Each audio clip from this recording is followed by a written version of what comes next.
So again, we want the biggest bang for our buck with these different aspect ratios. And in the previous videos, we talked about how to do this manually through the effect control panel, kind of slide using those position sliders back and forth. But Adobe has recently actually come out with a new feature called Reframe. And so basically, since these are not, we've made the sequence, the 9x16, just like the Instagram TV. But now, instead of doing all these manually, Adobe's got a new feature called Frame that we're going to try out. So you'll find that under Effects. And over here on the Effects panel, you're going to search for Frame. And under Transform, you got Auto Reframe. So I'm going to go ahead and highlight all my clips. I'm going to go ahead and just Control A. And then I'm going to go Auto Reframe and drag and drop those onto the clips. Now it's going to take a few minutes. It's going to kind of have to work through it, kind of do a little thinking. I'm going to go back to my preferred window. And you'll see here it says analyzing. Basically what it's doing its computer learning, it's thinking on what's important in this frame, what needs to be centered, and then it's going to kind of work through. If you click on Effect Controls,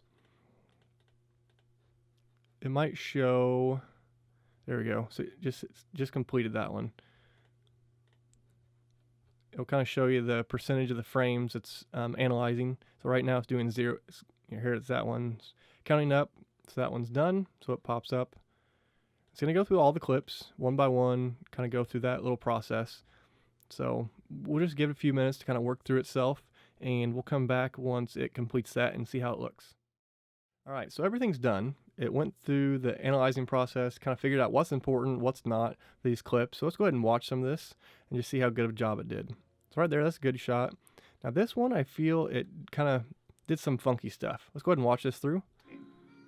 Kind of focuses on Brian, goes to his friend, comes back to Brian. Like, that's okay. I mean, it's a little bit goofy, but overall it works. Looks like you did a lot of extra work for that, but hey, let's leave it in. Let's go ahead and mute everybody real quick too. Now this one I really like. It just kind of follows Brian on this, the stretches back and forth. I mean, it's kind of a neat little effect for basically no work. Go to the time lapse, see what it did for a time lapse. Now the time lapse is awful. Yeah, we don't like that. We already had a smooth movement and it kind of totally made it look sketchy. So how we're going to eliminate that one is we're going to highlight it we're going to make sure it's highlighted. See all these little dots? Those are all keyframes. I'm going to expand this a little bit. So these are all keyframes. We don't want those because that's what that auto framing is doing. So I'm going to eliminate all those. And this is going to be just our original movement. I like that a lot better. It didn't quite do the jerking back and forth, so I'm going to leave that, and that looks a lot better, a lot more natural. Slide that back over there. See how the kettlebell looks. I think it looks pretty good. I like it.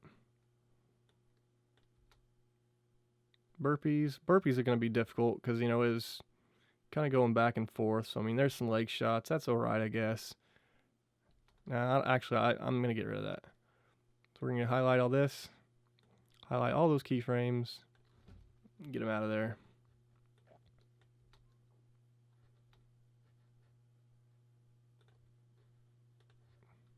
So what I did there was I basically just, if I click on the position button, it asked me that question, sure you want to delete all this? I said yes. I'm going to slide that over manually. Slide it to the left so I can see his face when he comes down to the ground.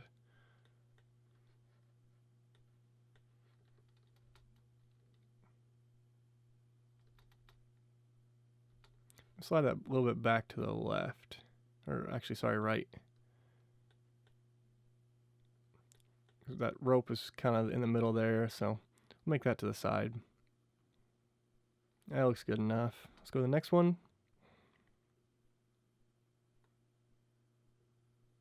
See what it does once. There you go. So I'm not a big fan of that second part, so we'll go ahead and delete that out once it hits spacebar right there.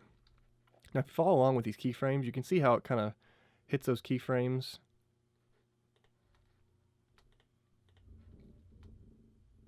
Right there, it starts going over. So I'm gonna delete all those out. So it's going to kind of follow Brian, then it's going to stop right there. Those guys come past. That looks good. I like that.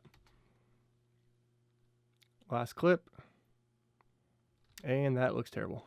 So let's just go ahead and we'll use our scaling there. So we highlight it, scale it down. Actually, let's just get rid of both these keyframes. That'll probably fix the problem. Yep, back to normal. So that is, we'll do our out. We're good to go now. So that's kind of an interesting way to go about it. I mean, manually was probably just as fast by the time I go back there and fix it. But if you want to, you know, some of the things it did look better.